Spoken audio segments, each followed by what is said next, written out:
special focus on this segment. Otherwise, our inclusive financial inclusion will not be achieved. Now I will go to the papers. And paper one, that is the business model of government, because I think I should not speak more on this model because it has been trending since last 40 years, and the model is already been considered as a successful model for providing financial service to the poor. But I hit some points like they have the writer mentioned some strategies. One strategy is the self-dependency of each branch.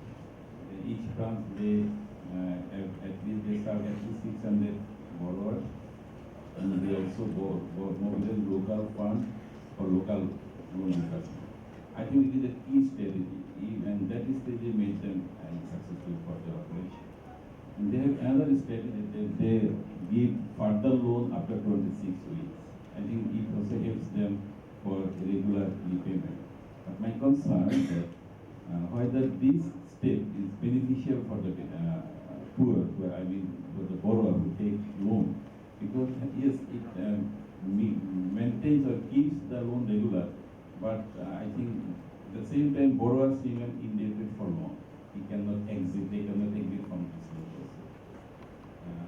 Finally, as the writer mentioned in last paragraph in the microcredit, microfinance is not charity, it should be sustainable. I also agree to them, but my point is that in the big debate issue that charge or cost of loan in microfinance, I think if they should more focus on this issue, they should reduce their operating costs, they should develop some alternative models to reduce the cost. They should not only depend on PKSF. The moment that they always try to take fund from PKSF, they should explore other sources of funding, as our question said for previous session. And it is a big issue, and I think that is a challenge. That is a challenge. I think they should take this as a challenge for reducing their cost of operation cost. Regarding paper 2, regarding the IPSA model, I gone through the documents, papers, and I appreciate their effort. They are providing not only financial services, also non-financial services to the differently able people in a remote area like Setegundo. I really appreciate them, and I got shocking seeing some study findings there. 60% differently able person didn't get benefits from the government sector. 60% they are not getting government safety net support. 78% they didn't get certificate from the government authority, which is very mandatory for availing government benefits. And 74% didn't get any loan from NGOs or other government. I think whereas they should be given more support, but we are seeing that from the study, they are getting less support. This is really alarming. If we really want to ensure financial inclusion, we also address that issue. We see that government consider financial inclusion as the key and goal and key strategy for the development, and also central bank to numbers of states and initiatives for ensuring financial inclusion. But what we see is that 66% still out of bank. They are still unbanked. So what does it mean? It means the policy measures are probably not working. So we should revisit the policies and programs that government and central bank do, and we should take corrective measures. Otherwise, our financial inclusion will not be achieved. Professor Dr. Yunus sir perfectly told that loan is right to the poor, and I would add that loan should be the state responsibility to ensure loan to the differently able, less advanced people. The state should ensure anyhow low cost, affordable loan to the disabled person and differently able person, also to women, also to ethnic groups. It should be the state responsibility. Yes, they have lots of limitations, but if we consider those limitations and make them out of financial services, that is, I think the state should take necessary measures for that. And in fact, in IPSA model, since it is a business model, I want to see their source of fund. They mentioned that only they take fund from PKS, but I believe that other sources of fund. their operation cost, operation mode, and the rate, the rate or interest they charge on their borrower. If we could see that, and it would be able to other such organizations, they would be able to follow their model, and they could be able to replicate in their areas and to serve other such people. They did not mention, the writer did not mention the financial issues there in this paper. And lastly, in the paper 4, regarding water supply and sanitation for women entrepreneurs, I totally agree that experience in working for women entrepreneurs, from my relation, I see that women, they have to, even women is entrepreneurs, they have to look after both family and the business. And they have to provide and emphasize more on the family sometimes. So if they are provided such support and they are with such digital financing facility, definitely they will be able to focus more on their business, they will be able to more on their able to contribute more on this economy, because we have to focus them. They are half of our population, they are still less advantaged. So such innovative models should be taken for the women entrepreneurs. Finally, I am going to conclude my remarks. I have two suggestions. The existing financial models, financial tools, but we should rethink, we should consider, we should think for bringing some new models. We should not depend on banks, we should not depend on the MFI only, we should bring some other players in the market to make competition which will help us in reducing the cost. Okay, also reaching to the poor person. And second issue is MFI should really be sustainable, because still, as I mentioned for several times, they are depending on PKSF, asking for PKSF fund, but they should also go for some profit income generating venture.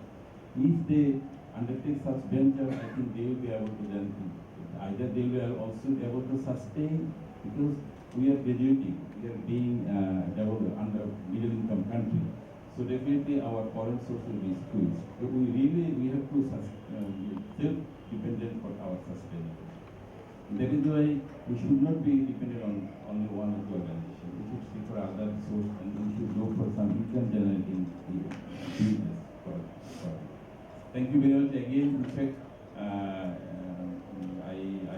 my MD, we were very interested, but what I told more than I learned from the session. Thank you everybody. Thank you. Thank you, the right person.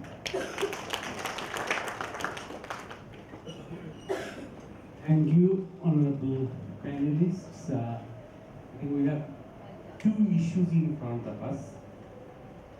One is, according to the program, we have 15 minutes allocated for open discussion and 8 minutes for closing remarks by the chair. On the other side, we are running late. We have one more.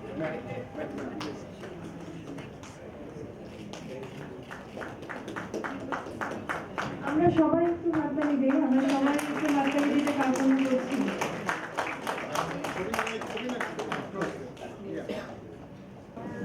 This discussion is chaired by Mr. Mohammad Ashraful Alam, Country Project Coordinator, Sheikh Sark UNCDF. Distinguished personalities and participants of this conference.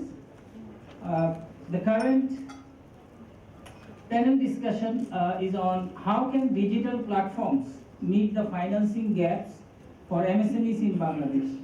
We all know that MSME is the engine of the country's economy.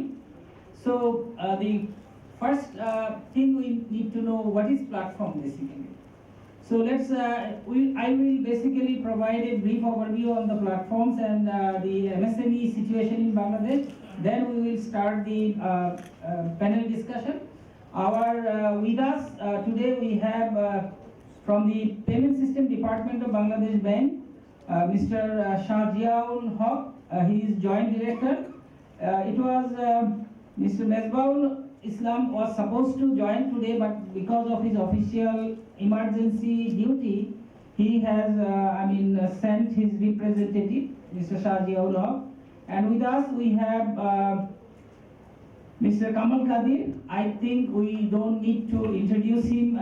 All of us know that he is the CEO of the bKash, which is one of the largest mobile money in the planet. And then we have COO, Chief Operating Officer of ShopUp, which is basically a Facebook-based business facilitation company. Miss Sifat Sarwar. And with us we have Mr. Kenneth Kau. He is from Indonesia and he is the founder and CEO of Jolo. He is a fintech lender. So coming back to the platforms, basically what is platforms?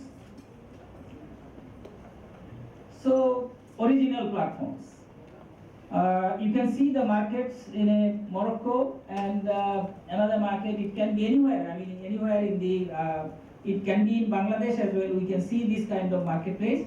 So this is basically what marketplace offer. Basically, it offers you a place where buyers and sellers meet, and in the process, basically the marketplace provider collects some rents. Okay. So likewise, digital platform is similar.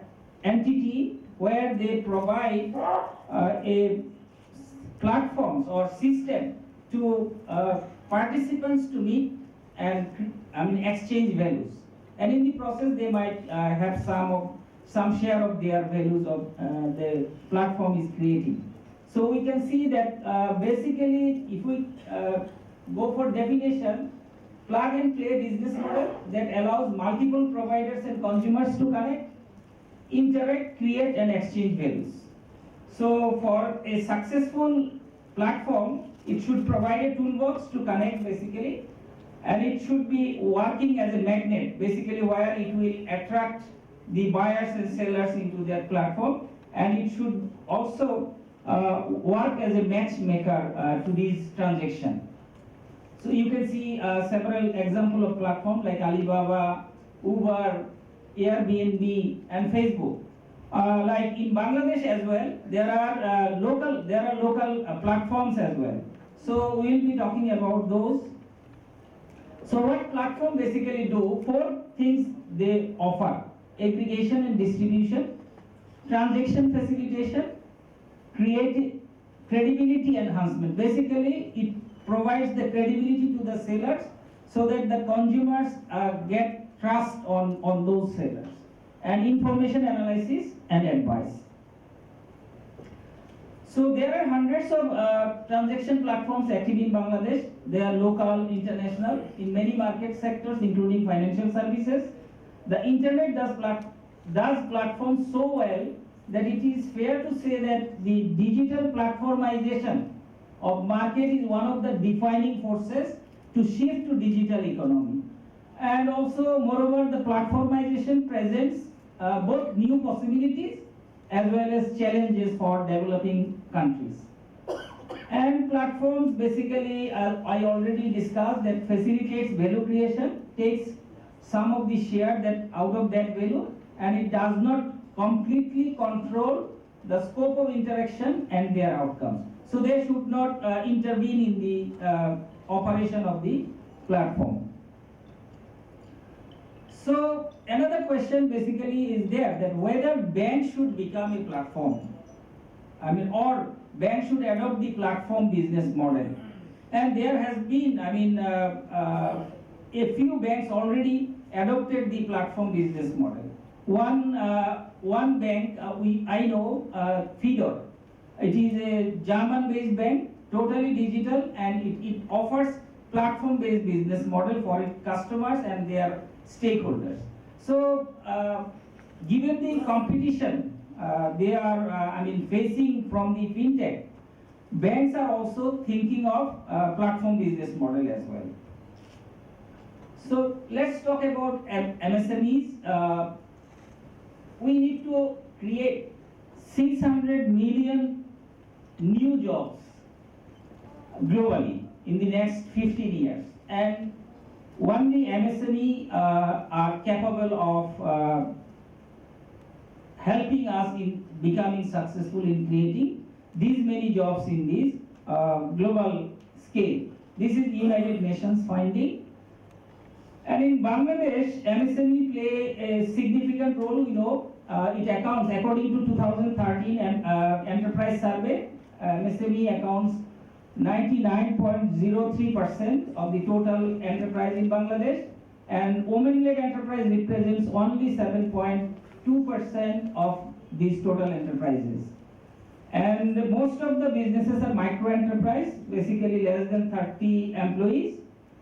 And in another study conducted by UNCDF in 2018, we found that 1.3 million micro businesses concentrate on retail businesses with the FMCG companies. And in the retail segment, only 2%, less than 2% of the women are involved in retail business. And MSME's GDP contribution is around 25 to 30% in Bangladesh, because a different study predicts differently. And MSME employs 85% of the total industrial labor force in Bangladesh. And the most pressing or most commonly faced challenge by the MSME is the access to finance. And formal sector lending to MSMEs in Bangladesh, basically in 2018, it is up from the Bangladesh Bank website, 159,510 crore BDT, while total lending estimated using the IFC study by PRI in a recent study published and supported by World Bank. They say the MSME finance gap is 237. bKash is a Bangladesh Bank regulated financial service, mobile financial service. Again, as Ashraf Shah put it, that if we see that as a platform, what we capture. So we have KYC, around 32 million KYC at this point.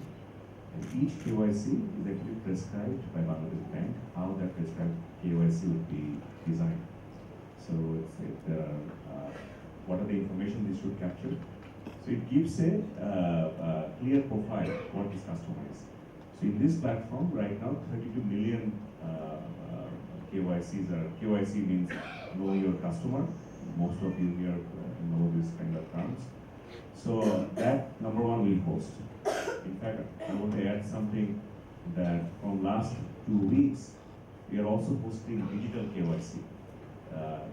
Now, until recently, every customer, when they come to a bKash point and would like to have a bKash account, they come with a national ID card. And that national ID card then is captured, and then we verify whether this national ID card is correct. And then also they come with two photos of their own. We keep those photos in record, and then we go to a center, we check this data with the national database, and we see whether it is the right person or wrong. So every day, thousands of people from all over the country were applying for bKash account in this manner. And this process that I just explained has been prescribed by Central Bank roughly 8 years ago. And it takes time, and it's time consuming and very expensive. So often people, out of their anxiety and the pressure, they don't open the account.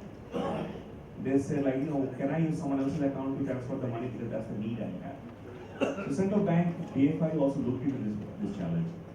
And looking at all the elements that we have in the country, people have a smartphone. We have a digital system where personal information is captured, which is the EC database. So recently, DFI has given approval of doing eKYC, pilot scheme of eKYC to some entities. bKash is one of them. And I want to share this thing with a lot of excitement that now even eKYC is happening. So you come with your national ID card, system takes your picture without any paper, and that information immediately goes to the EC server, cross-checks, is it the real ID or not. Then it takes your picture, and they verify that you are the twin brother or not, whether the real brother, okay?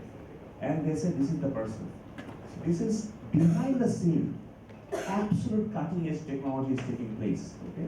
That was actually just a few years ago, it's only in the movies you will see this kind of things, okay?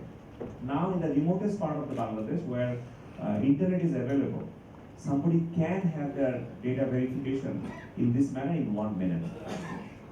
So when millions of such information is captured in a platform, that is the platform we're talking about. And then within that platform, somebody is transacting, that I'm sending money from this account to that account. Fundamentally, it's a general ledger. There is no account and no money in the mobile phone.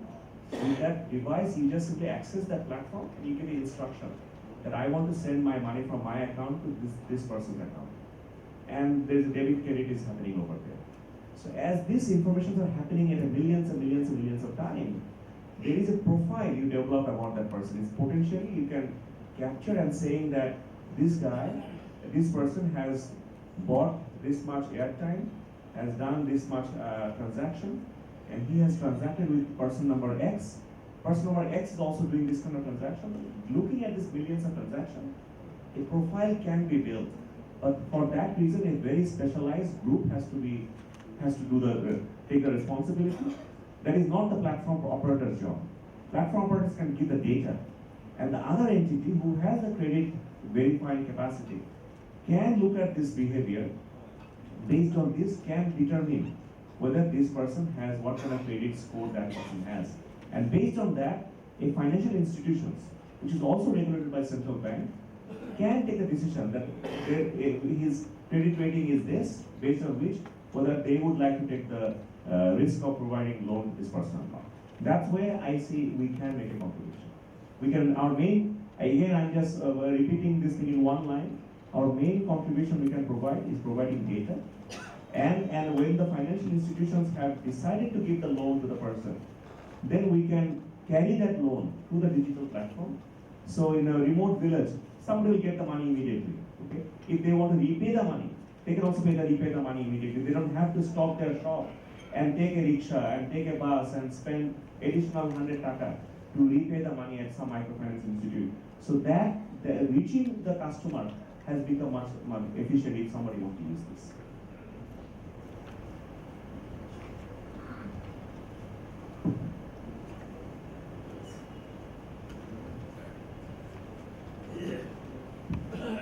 So I am Sika, and thank you for having me here. So I can just continue the discussion Kamal has started. I work with sellers who sell on social media, and automatically when people sell on social media, you don't get just their transaction data, you also get a lot of their behavior. For instance, who they're speaking to, who they're selling to, what the customer's review on the product are. So on our platform, when we conduct a business, we also get information regarding how the volume of business is taking. On top of that, you add these personal information, you can actually generate a very solid profile of what they're doing and how good their business is. So a year back, we started generating offers for sellers on our platform, and we actually use information from social media, from their phones, from their business to generate that offer. And it's been a good journey so far because our default rates have been low, and the people that we are taking to are actually in need of the money. However, we have also had some friction. For instance, the loan disbursements need to be through bank accounts.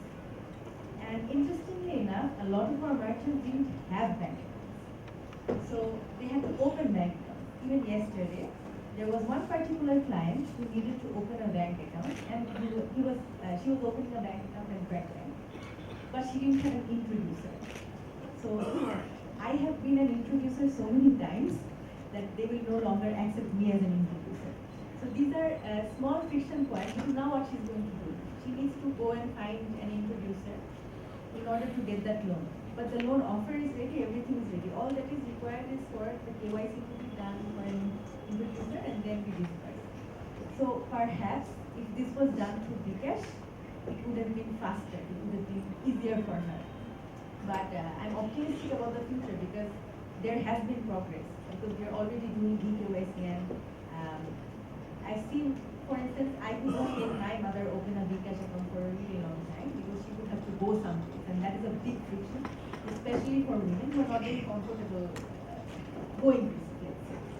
So eKYC is a good step, And I'm very optimistic about what is going to come in the next 4-5 years, because we've seen a very big transformation in India, and there has been big changes like demonetization and UPI, and I am certain that it's going to happen in Bangladesh too, and when it does, it's going to be amazing for people, especially at the lower tiers of the society.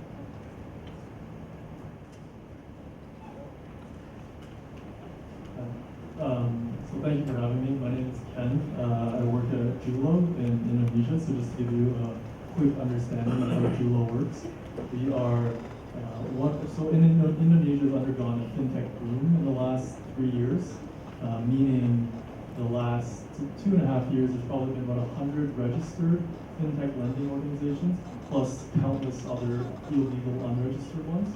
And of course that creates a very congested landscape. Now, one thing that I think is, like listening to what you two are both saying, is the KYC process for us now is entirely digital. In fact, all underwriting is entirely digital. So from our business model perspective, a customer will be onboarded, they will apply for a loan, they'll choose what product they want, and this is all done through the mobile app. And through that data, which is a combination of form data and also some device data, similar to what you were saying about the predictive power of various data points that we have access to. So an example to that is if you take your device, thinking about which apps you use most frequently, or even the order in which you download or open apps, that says something about you as a person. That says something in terms of the way that you interact digitally, the way that you interact with your peers, and through that we're able to predict whether someone is going to be more or less likely to pay us back. So based on those data inputs, we can then create a credit score for these people who have no files. So these are people who have bank accounts. Indonesia's got pretty high bank account penetration, around 60%, but the actual access to credit is much lower than that. Credit card penetration is around 2% of the population. So there's a huge credit gap in terms of people who have actually access to bank accounts, but who aren't able to actually get access to capital.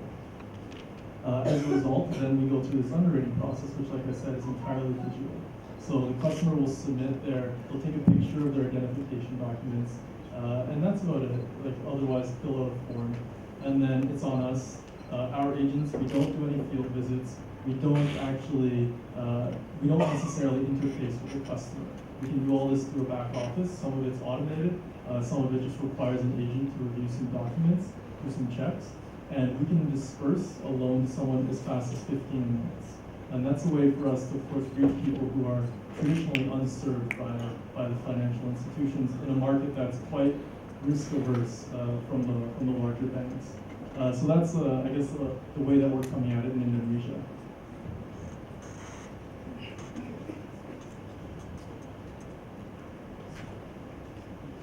Thank you very much for arranging this kind of seminars. Because the central banker is not always possible for us to hear what is the actual need in the private sector. So having the experience of private sector is something really help us formulating our policy. From the payment systems department point of view, we have actually divided our population into 3 parts. One is banking population, who have very good access to that. Non-banking population who doesn't have any kind of access to that. And another kind of population who are through MFI has some money, they has some requirement to access to that, but they are not getting it. Targeting all 3 population, we have some products for the banking sector which we have introduced in last 5 years, like interoperability of payment systems, like we have interoperable check system through Bangladesh Automatic Clearing House. We have BFTN for NIFT transaction. Any kind of instruction is interoperable for the banking sector. We have RTGS for the high value payment, and we also have card payment through NPS, National Payments Republic. Taking the people who are not banked, we have introduced more financial services. So from 2011, we are seeing the experience, and term by term, we are actually introducing new product, new regulations. So first regulations which were introduced in 2011 is changed in 2018. We have made some changes. Then we have another population who have access to payment but doesn't have access to finance. Taking them into account, we have introduced agent banking. So in this way, we have tried to have banking product for all of the segments of our population. Coming to the platformization, one of the basic point which we have to consider as a regulator, the right balance between the innovation and the regulation. From our side, we are more inclined to regulation, whereas the private sector is more inclined to innovation. So it is always a challenge, how we can have the right kind of innovation without hurting the regulation. Account opening point has come. From this perspective, I am pretty sure that there should be no problem with account opening. Bangladesh Bank should rationalize all the things. From FIU perspective, we are having some problem with account opening, and we have to consider both the issues together. So, as a central bank, we have another issue regarding the payment services provider issues. The thing is, we have propositions from the private sectors, which are good. We have to go through this, and we are pretty sure that they have better idea than us about these propositions. So, always they have shown us what are the benefits, how it will help us, our population, to have more financial services. So, from our side, we have a request to them. Please introduce also us to the risks, because you also have the better idea what kind of risk this kind of products will introduce in the economy. So, help us with the goal, help us with the innovation, help us with the risk. Regarding platformization, as I have discussed with Ashraf sir, I am pretty sure that we will talk much more about the big data which is introduced by Kamal Bhai. So for now, I will wait for the next question. So the next question, basically, I would ask to Bangladesh Bank as well as bKash regarding the, if we look at the transaction pattern of our mobile money, as of June 2019, majority of the transaction is person-to-person transfer. Mainly other forms of transactions are not increasing that way. Basically, if we talk about merchant acceptance, merchant payment, or merchant acceptance of digital payment, it is not increasing the way P2P has gone up. So, as a regulator, do Bangladesh Bank have any thoughts on this, how to promote the different kinds of transactions through the mobile money? Because unless the other forms of transaction is increasing, then the digital economy, achievement of digital economy or cash light economy is will be a distant dream. So what Bangladesh Bank is thinking about it, and to bKash, what are the challenges you are facing as a provider in accessing or offering products to the products of other kinds in the marketplace? Thank you. And again, I appreciate this opportunity of inviting me to a forum like this, and it gives, these are multi-dimensional opportunities, and I'm willing to get advantage of that as short as possible. This also gives me an opportunity to clarify some misunderstanding. Okay. Every day, roughly 5.5 million transaction takes place in bKash. These are all very small transactions. On average, it is less than 1100 taka, the transaction size. But 50% of those transactions is actually some kind of payment. It is not B2B. And we share the data with the central bank every month. They have full access to our data. And of that payment, majority of them are people paying for their telephone bill. Okay. So what I find fascinating here is that because I'm sitting in front of economists who have spent their life fixing Bangladesh's economy and showing how to solve certain problems. So these payments are often 35 taka. Now a customer for the first time in his life using a mobile device and by themselves getting into a transaction of doing 35 taka worth of transaction, I think it's a tremendous success. Okay. And you may have the perception, some of you, that everything happens at agent point. Actually, it doesn't. Okay. I work with data.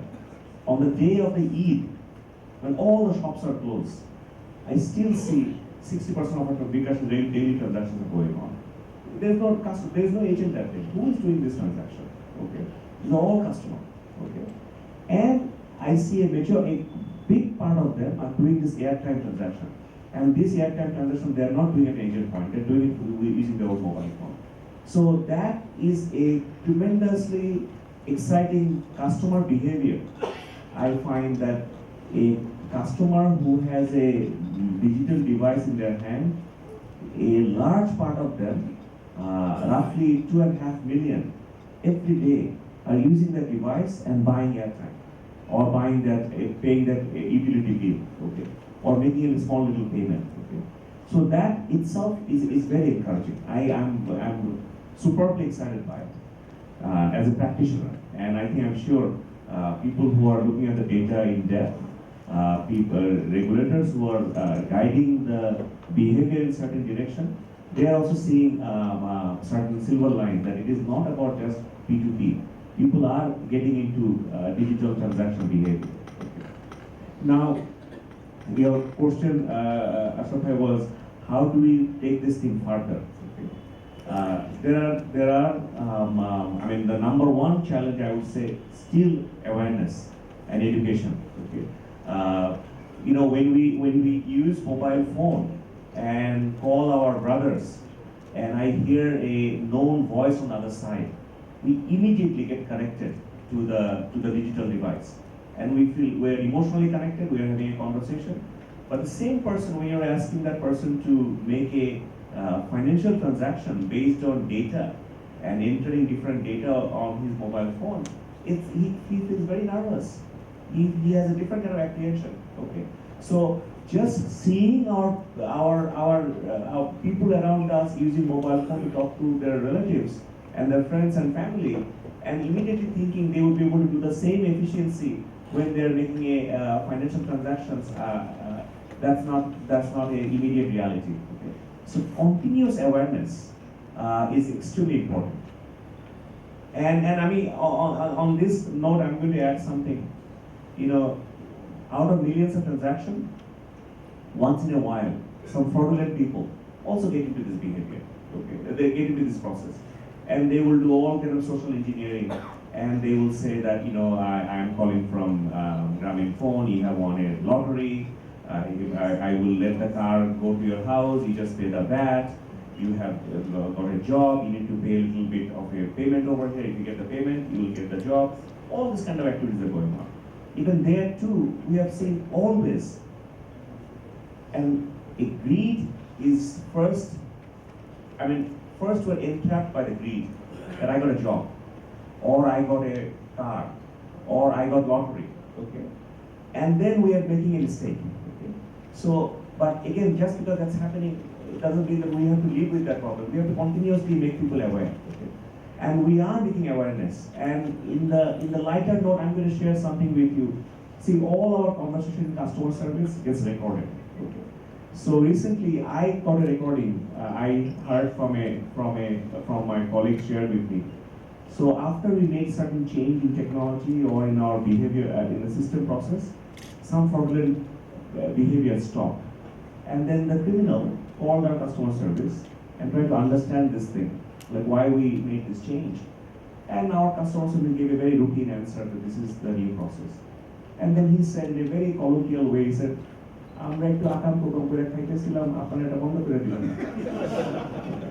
so they have a sense of humor as well. Okay. But what happened that the process has stopped them. So what I'm saying is a continuous process, but the number one thing is awareness. Number two is there are some small regulatory. I think the second thing is I would say regulatory engagement. If the regulator more they engage, as Joint Director Shah posted, more they're engaged, more they're aware what the challenge we're facing right now. For example, we want to digitalize even small transaction, but say a guy who's selling vegetable, torkariala, he doesn't have trade license, okay? But if I have a rule that says, to accept payment, you need to have trade license, okay? Then it is not going to work, okay? Because acquiring trade license has another level of complexity that this gentleman cannot manage right now.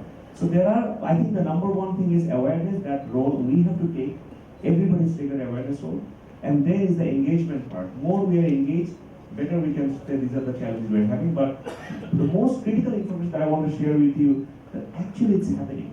People are using digital payment in quite a meaningful way. Thank you.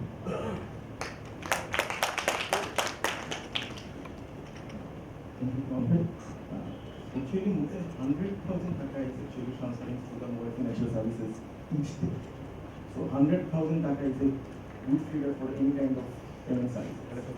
100,000 or BDT. The problem is, as Commander mentioned, till now the money which are cashed in, 90% of them are cashed out within the month. So that's not creating the value of the account, creating the value of the services. That's one really good concern from central bank side. So we are asking what kind of solution could be provided in the market to make the services more lucrative to the people. One of the areas of course merchant banking. So to onboard the merchant, we already have some regulatory requirement which are very stringent. So we're really thinking how we can take care of that in case of the merchant who are not in Dhaka. In case of the merchant who doesn't have a very big capital, who has a very small transaction volume each day. So, as Kamal mentioned, we're seriously thinking about business-to-business transaction. How we can accommodate business-to-business transaction with a very shorter KYC, with a very shorter trade license requirement. So, as I mentioned, when I have this kind of good ideas, there is someone else from regulator who is also asking how you will be sure that with this transaction there will not be any kind of problem activities. Number two is awareness is very, very important. Till now, after we are awareing the customers for last 10 years, still now they are sharing the password. In last 3 months, the complaint which I have received for fraud activities, at the end I found that all of them share the password. So from a central bank point of view, we are discussing with Rocket, we are discussing with bKash. So that's the population of our country, who will ultimately share the password even after doing all the awareness campaign. So what can we do? How can we protect them? So this one of the area which need to be addressed properly if we want to get onboarding all of our population regarding benefits. Till now, even after getting so many benefits, there is a negative psychology about the MFS market. As we are seeing the MFS, we have to face these things when we are meeting the society as a person. Product diversification. So another area where we are thinking about the nano loan. So as Kamal mentioned in his first speech, that bKash has data, from which data we can take a decision through the artificial intelligence, who are good customer, who are not. And with the help of a commercial bank, who are entitled to provide credits, we can use those account holders to provide nano credits. Nano credits are very small in size, so if there is risk, they can take care of the risk. Again, we are working with the BRPD, Banking Regulations and Policy Department, who is actually taking care of the loan portfolio of the commercial banks. Do we have the right solution? Do we have the right product loan? With the regulators and the providers have to come in a line, as I mentioned before. They have to show us what would be the risk in the long run for providing this kind of nano loans. So we already have experience from Kenya, where M-Pesa have introduced this kind of products. At the start of the product, their recovery rate is more than 95%, but now they are in problem. Central Bank of Kenya is really interfering like anything in case of nano credit, digital credit. They are also thinking about, they should have a regulation for online digital platforms, which are providing lending, P2P, crowdfunding. So as we have the experience from other countries, we are not till now very enthusiastic about these ideas. Whether we are having the experience, waiting for the proposition from the market, and find out the right solution which could be usable for our market. Another key area is, till now, all the products which we have in market for digital payment system are all from the supply side.